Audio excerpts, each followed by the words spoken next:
Aries, paano kung sabihin ko sa'yo na ang taong makikilala mo ay hindi talaga isang estranghero, kundi isang taong minahal na ng kaluluwa mo noon pa? Isang koneksyon na napakalalim na para bang umuwi ka sa unang pagkakataon na magtagpo ang inyong mga mata. Ginagabayan ng universo ang sandaling ito at naroon na sa paligid mo ang mga palatandaan. Hindi lang ito basta pag-ibig, ito ay tadhana na humahabol sa'yo. Kung handa ka nang tuklasin kung sino sila, bakit sila bumalik, at paano nito mababago ang buhay mo magpakailanman, huwag kang titingin sa iba. Dito nagsisimula ang iyong kwento. Aries, naranasan mo na bang makilala ang isang tao, at agad mong maramdaman ang matinding paghila na para bang kilala mo na sila ng matagal, kahit unang pagkikita pa lang? Hindi iyon basta-basta pakiramdam, iyon ay ang kaluluwa mo na kinikilala ang kanila.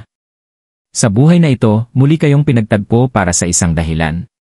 Nagbabago ang enerhiya sa paligid mo, binubuksan ang pintuan para sa isang pag-ibig o koneksyon na matagal nang naiwan na hindi natapos. Sa paniniwala ng mga Pilipino sa tadhana, may paraan ang kapalaran para ibalik ang talagang nakalaan para sa'yo. Hindi lang ito tungkol sa romansa, ito rin ay tungkol sa pagpapagaling, mga aral, at pagkakataong isulat muli ang iyong kwento. Habang tinutuklas natin ang mga palatandaan, ang espiritual na kahulugan, at ang gabay para sa iyo ngayon, tandaan, hindi ka dinala rito ng universo ng walang dahilan. Nandito ka dahil handa na ang iyong kaluluwa na alalahanin. Mga palatandaan na nahihila ka sa isang tao mula sa nakaraang buhay. Aries, kapag ipinadala ng universo ang isang tao mula sa nakaraang buhay pabalik sa mundo mo, bihira na banayad lang ang mga senyales. Hindi lang ito basta mga coincidences, ito ay mga marka ng kaluluwa, mga pahiwatig na para sa iyo lang. Isang hindi matitinag na pakiramdam ng pagkakakilala. Sa mismong unang sandali na makita mo sila, may gumigising sa iyong espiritu.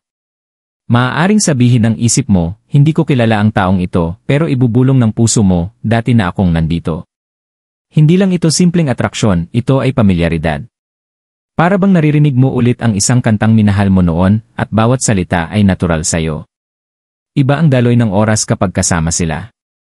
Kapag magkasama kayo, ang mga oras ay parang minuto, o kaya naman ang mga minuto ay humahaba na parang walang katapusan. Maaari mong maramdaman na para bang ilang araw na kayong nag-uusap, ngunit isang oras lang pala ang lumipas. Ang kakaibang takbo ng oras na ito ay espiritual na palatandaan, paalala na ang inyong mga kaluluwa ay nagbahagi na ng oras noon pa, lampas sa buhay na ito. Mabilis lumalim ang inyong usapan. Imbes na simpleng small talk, bigla na lang nandoon na kayo sa pagbabahagi ng mga takot, pangarap, at katotohanan ng walang pag-aalinlangan. May kakaibang ginhawa na para bang matagal na kayong may tiwala sa isa't isa. Para sa Aries, na kadalasang maingat sa pagbubukas ng mas malalim na damdamin, ito ay isang makapangyarihang senyales. Nakikita mo sila sa iyong panaginip. Bago mo pa sila makilala, o pagkatapos, lumilitaw na ang kanilang mukha sa iyong panaginip.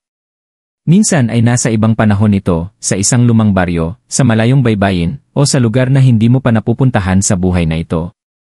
Ang mga imaheng ito ay mga piraso ng inyong nakaraan, muling bumabalik habang nag-ugnay muli ang inyong mga kaluluwa. May hindi maipaliwanag na hila ng damdamin. Maaaring nahihila ka sa kanila kahit wala kang malinaw na dahilan. Marahil magkaiba ang inyong pamumuhay, marahil hindi kayo tugma sa panlabas na tingin, pero may isang malalim na tinig sa loob mo na nagsasabing, manatili ka sa taong ito.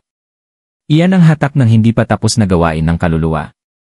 Ang kanilang presensya ay nagtutulak ng matinding emosyon.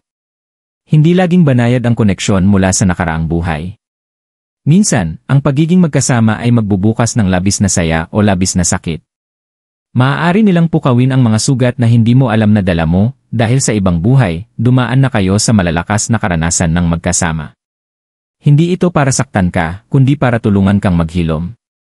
Patuloy na lumilitaw ang mga magkakaparehong pangyayari.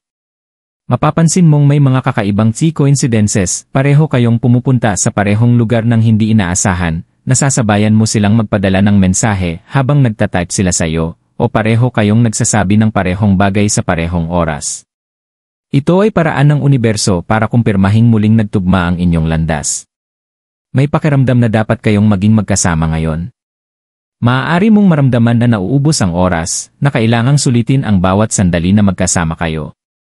Ang pakiramdam na ito ay mula sa kamalayan ng kaluluwa na pansamantala lang ang bawat buhay, at bawat segundo ay mahalaga sa muling pagkakaugnay at pagtapos ng inyong misyon.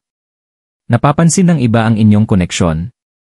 Maaaring sabihin ng mga kaibigan o kahit mga estranghero na parang kakaiba ang lapit ninyo sa isa't isa, perfect together kayo, o na magkatugma ang inyong enerhiya. Minsan, nakikita ng ibang tao ang hindi pa kayang tanggapin ng ating isip na ang ugnayan ay mas malalim pa sa ordinaryong relasyon. Isang malakas na pakiramdam ng bahay. Higit sa lahat, Aries, ang pinakamatibay na palatandaan ay ang pakiramdam ng tahanan. Hindi isang lugar, hindi isang gusali, kundi isang tao. Kapag kasama mo sila, pakiramdam mo ay ligtas ka, nauunawaan, at nasa lugar kung saan ka dapat naroroon. Bakit mahalaga ang mga palatandaang ito para sa iyo ngayon? Para sa Aries na matapang, masigla, at madalas nakatuon sa hinaharap, ang mga palatandaang ito ay banayad na tulak ng universo para huminto sandali at tumingin ng mas malalim. Ang koneksyon mula sa nakaraang buhay ay hindi lang basta pag-ibig, ito ay isang espiritual na misyon. Maaaring nandito ang taong ito para tulungan kang maghilom, magturo sa iyo, o ipaalala sa iyo ang tunay mong lakas. Sa susunod na bahagi, ibabahagi ko kung paano mababago ng koneksyong ito ang iyong emosyon, hamunin ang iyong pag-unlad, at gisingin ang isang bahagi mo na matagal nang naghihintay, marahil, mula pa sa maraming buhay na lumipas. Ang emosyonal at espiritual na epekto ng koneksyon mula sa nakaraang buhay. Aries, kapag may taong mula sa nakaraang buhay na muling pumasok sa mundo mo, hindi ito kailanman maliit na bagay.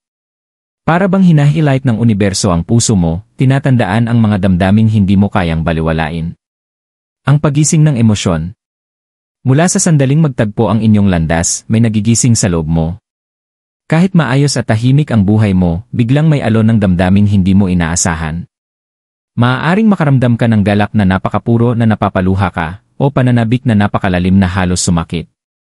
Para sa Aries na nabubuhay sa kasabikan, ang paggising na ito ay parang nakaka-addict, ngunit higit pa ito sa basta passion. Ito ay ang pag-alala ng iyong kaluluwa. Ang pagpapagaling ng lumang sugat. Hindi lahat ng koneksyon mula sa nakaraang buhay ay dumadating para mahalin ka lang, may ilan na dumarating para paghilumin ka. Maaari nilang hindi sinasadyang hipuin ang mga lumang sugat, takot sa pag-iwan, kawalan ng tiwala, o sugat ng nakaraan. Sa una, maaaring nakaka-overwhelm ito. Ngunit Aries, ang mga sandaling ito ay hindi para basagin ka kundi para isara ang mga sugat na matagal ng bukas sa maraming buhay. Ang epekto ng salamin. Madalas, ang taong ito ay magsisilbing salamin na magpapakita ng mga bahagi mo, parehong liwanag at anino. Maaari mong makita ang iyong lakas na mas malinaw kapag kasama sila. Pero maaari ring humarap ka sa iyong mga kahinaan. Para sa Aries, ito ay parehong nakakapagpakumbaba at nagbibigay lakas dahil pagkakataon ito para sa malalim na pag-unlad sa sarili. Ang hatak ng magnetismo laban sa takot ng pagkawala. Maaaring maramdaman mong nahihila ka sa kanila palagi, ngunit may takot din kung anong mangyayari kapag muli mo silang nawala. Ang takot na iyon ay hindi galing sa wala, ito ay alaala ng pagkawala nila noon. Maraming matatandang Pilipino ang naniniwala sa karmic balik, ang ideya na ang mga hindi natapos na ugnayan ay babalik at babalik hanggang makumpleto. Iyan ang nararamdaman mo, ang hatak at tulak ng tadhana. Ang pagtaas ng espiritual na kamalayan. Hindi lang tungkol sa pag-ibig ang koneksyon mula sa nakaraang buhay, madalas nitong gisingin ang iyong espiritual na pandama. Maaaring mapansin mo ang mga paulit-ulit na numero, mas malinaw na panaginip, o pakiramdam na ginagabayan ka sa kakaibang paraan. Tumatalas ang iyong intuisyon. Maaari mo ring simulang questionin ang mga bagay na dati mong pinaniniwalaan dahil binabago ng presensya ng taong ito ang paraan ng pagtingin mo sa mundo. Ang pagnanais na protektahan at pahalagahan. Kahit bago lang kayong magkakilala, ramdam mo ang instinct na alagaan sila, siguraduhin na ligtas at masaya sila.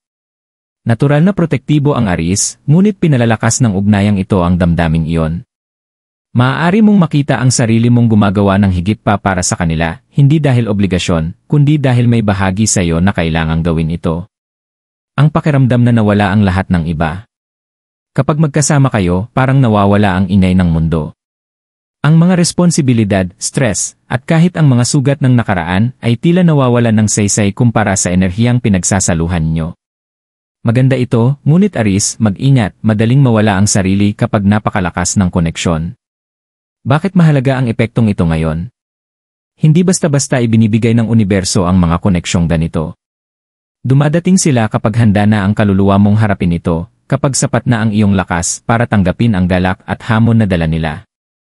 Para sa Aries, ito ay panahon ng paggising. Hindi ka lang nakikilala ng isang tao mula sa nakaraang buhay, nakikilala mo rin ang bahagi ng iyong sarili na matagal mo nang nakalimutan. Sa susunod na bahagi, titingnan natin ng mas malalim ang espiritual na gabay at enerhiya ng tarot na nakapalibot sa koneksyong ito, dahil maaaring ipakita ng mga baraha kung bakit sila bumalik ngayon at ano ang nais ipagawa sa iyo ng universo. Tarot at espiritual na gabay para sa past life connection ni Aries. Aries, hinugot ko na ang mga baraha para sa iyo at napakalakas ng mensahe. Ipinapakita ng spread hindi lang kung sino ang koneksyong ito, kundi kung bakit ka dinala ng universo sa kanila ngayon. Unang baraha, The Lovers. Ang The Lovers ay hindi lang simbolo ng romansa, ito ay baraha ng soul bonds at banal na pagkakatugma. Para sa iyo, Aries, malinaw nitong ipinapahiwatig ang muling pagkikita mula sa nakaraang buhay. Hindi bago ang ugnayan nyo, sinubok na ito sa iba't ibang pagkakataon ng inyong kaluluwa. Ipinapakita ng barahang ito na ang nararamdaman mo ay hindi lang simpleng atraksyon, ito ay pagkilala. Matagal nang marunong sumayaw ng magkasama ang inyong mga kaluluwa. Para sa pusong Pilipino na naniniwala sa forever at tadhana, senyales ito na kumikilos ang kapalaran. Ang tanong ngayon ay kung bubuksan mo ng buo ang sarili mo sa ibinibigay sa iyo, alam na ang dakilang pag-ibig ay laging may kasamang dakilang mga aral. Ikalawang baraha, The Wheel of Fortune. Ang Wheel of Fortune ay tanda ng banal na timing. Aries, hindi na antala at hindi rin minadali ang pagkikitang ito, naganap ito sa eksaktong oras na handa na ang iyong enerhiya para tanggapin ito. Pinapatunayan ng barahang ito na pabor sa iyo ang ikot ng kapalaran. Maaari ring magbago ang direksyon ng buhay mo dahil dito, sa pag-ibig, sa karera, at maging sa iyong mga paniniwalang espiritual. Sa paniniwala ng Pilipino, kaakibat nito ang kasabihang may tamang oras ang lahat. Hindi mo sila pwedeng makilala ng mas maaga, dahil noon, hinuhubog ka pa para maging taong tunay na makakaharap sila sa buhay na ito. Ikatlong baraha, Damuon. Ang damuon ay sumisimbolo ng hiwaga, panaginip at mga nakatagong katotohanan. Nagbababala ito na hindi agad malinaw ang lahat tungkol sa koneksyong ito. Aries, mas kailangan mong pagkatiwalaan ang iyong intuisyon kaysa lohika sa pagkakataong ito. Maaaring magdala ang mga panaginip ng piraso ng inyong pinagsamahan noon. Maaaring sundan ka ng mga palatandaan, balahibo, partikular na awitin, o kahit mga amoy. Paalala rin ng damuon na huwag magmadali. Maliwanag ang sindi ng past life connections, pero hindi ibig sabihin nito na kailangan mo ring magmadali. Hayaan mong kusang mabuksan ang katotohanan ng ugnayan, tulad ng dahan-dahang pagbabago ng mga yugto ng buwan. Ikaapat na baraha, The Six of Cups. Ang Six of Cups ay isa sa pinakamalakas na kumpirmasyon ng past life sa tarot. Nagsasalita ito ng nostalgia, mga alaala ng kabataan, at mga ugnayang parang tahanan. Aries, sinasabi ng barahang ito na kapag kasama mo sila, maaaring maramdaman mong mas bata ka, mas magaang, at mas bukas, na para bang bumalik ka sa ligtas na lugar na akala mo'y nawala na. Paalala rin ng barahang ito, habang maganda ang pagyakap sa init ng koneksyon, huwag kang mabuhay lang sa alaala ng nakaraan. Gamitin ang nararamdaman mo para magtayo ng matatag sa kasalukuyan. Gabay mula sa espiritu. Aries, malinaw ang mga baraha, hindi ito basta-bastang atraksyon. Isa itong muling paggising ng soul contract. Hinihiling ng espiritu na pakinggan ang iyong intuition, madalas ang unang iniisip mo ay siya ring katotohanan. Maghilom, huwag ulitin, kung may sakit noong nakaraang buhay, nandito ka para tapusin ang siklo, hindi para maranasan muli. Panatilihin ang balanse, magmahal ng malalim, ngunit huwag tuluyang mawala ang sarili. Maghanap ng mga palatandaan, mga numero, panaginip, kanta, at di inaasahang pagkikita ang gagabay sayo. Bakit mahalaga ang reading na ito ngayon? Hindi palaging ipinapadala ng universo ang mga koneksyon mula sa nakaraang buhay, ginagawa lang ito kapag may mahalagang dapat matutunan, pagalingin, o ipagdiwang. Para sa Aries, ito ang simula ng bagong kabanata sa iyong kapalaran. Ipinapahiwatig ng mga baraha na ang pagyakap sa koneksyong ito ay hindi lang magbabago sa iyong buhay, pag-ibig, mababago rin ito ang buong ikaw. Sa susunod na bahagi, titingnan natin kung ano ang ibig sabihin ng koneksyong ito para sa iyong hinaharap at kung paano makakaapekto ang iyong mga desisyon sa mga susunod na araw sa landas ng iyong puso, kaluluwa at kapalaran. Ano ang ibig sabihin ng koneksyong ito para sa hinaharap ni Aries?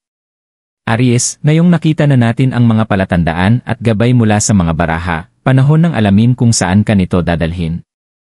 Ang koneksyon mula sa nakaraang buhay ay hindi dumarating para iwan kang pareho lang, dumarating ito para baguhin ang bahagi ng iyong kwento, gisingin ang mga parte mo na natutulog, at ilagay ka sa landas na tanging tadhana lang ang makakagawa. Isang pagtalikod patungo sa pag-ibig. Para sa Aries na laging nagmamahal ng buo at matindi, maaaring ito ang pinakamatinding relasyon ng iyong buhay. Hindi dahil madali ito, kundi dahil totoo. Maaari kang hamunin ng taong ito na buksan ang puso mo sa paraang hindi mo pa nagagawa noon. Maaari ka nilang hikayatin na maging mas matyaga, mas maunawain, at mas handang magpakita ng kahinaan. Sa kulturang Pilipino, may paniniwalang may mga pag-ibig na hinog sa tamang panahon. Maaaring ito na ang panahong iyon para sa'yo. Magtagal man ito bilang habang buhay na pagsasama o bilang makapangyarihang kabanata, iiwan nito ang tatak na magbabago sa pananaw mo sa pag-ibig magpakailanman. Isang espiritual na paggising. Ang pagkikita sa isang tao mula sa nakaraang buhay ay kadalasang nagbabago hindi lang ng damdamin, kundi ng buong espiritual na pananaw mo. Maaaring mas mahila ka ngayon sa meditasyon, panalangin, o mga espiritual na gawi na hindi mo pa nasusubukan. Ang pagnanais na maintindihan kung bakit ganito ang nararamdaman mo ay magdadala sa iyo sa mas malalim na misteryo ng kaluluwa. Maaaring magsimula ka ring makakita ng mundo sa ibang paraan. Ang mga bagay na dati tila walang saysay ay biglang magiging gabay. Mapapansin mo ang banal na mga pattern, mga pangyayari, palatandaan, at tao na parang piraso ng mas malaking palaisipan. Pagkakataon para sa paghilom at pagsasara ng sugat. May mga koneksyon mula sa nakaraang buhay na dumarating para muling sindihan ang pag-ibig, mayroon ding dumarating para isara ang mga sugat na dala mo sa maraming buhay. Maaaring magdala ang hinaharap ng mga pagsubok sa inyong dalawa, hindi para wasakin ang ugnayan, kundi para pagalingin ito.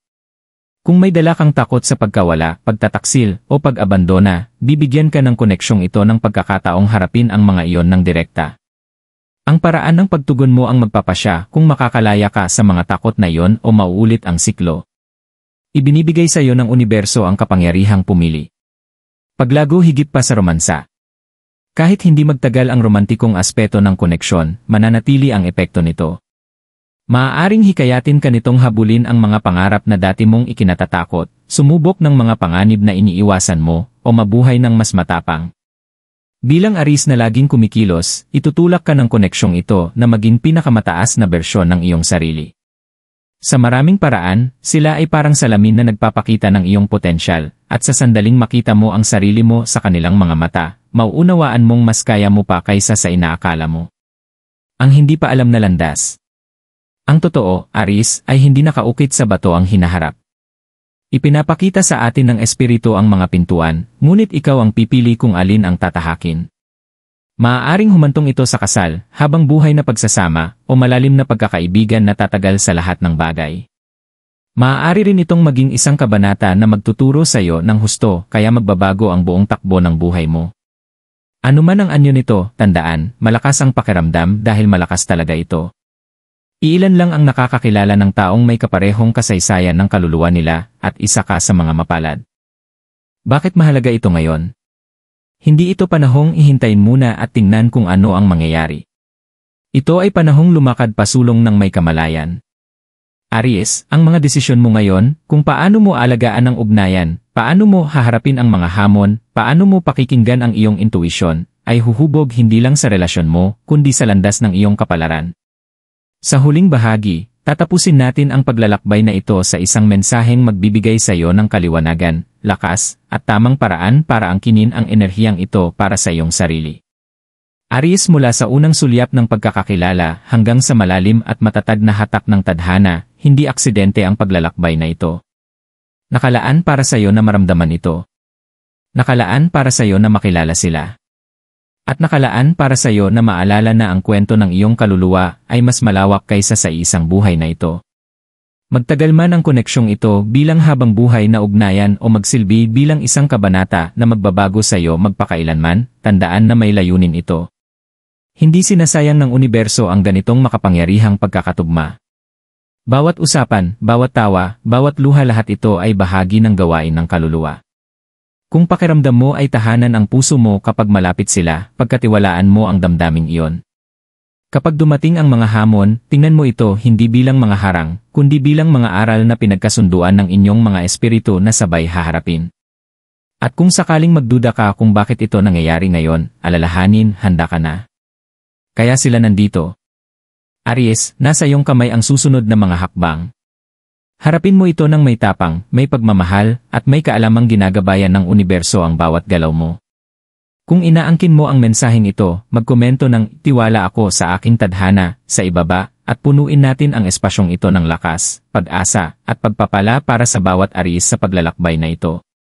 Naalala ng iyong kaluluwa at ngayon, ikaw rin.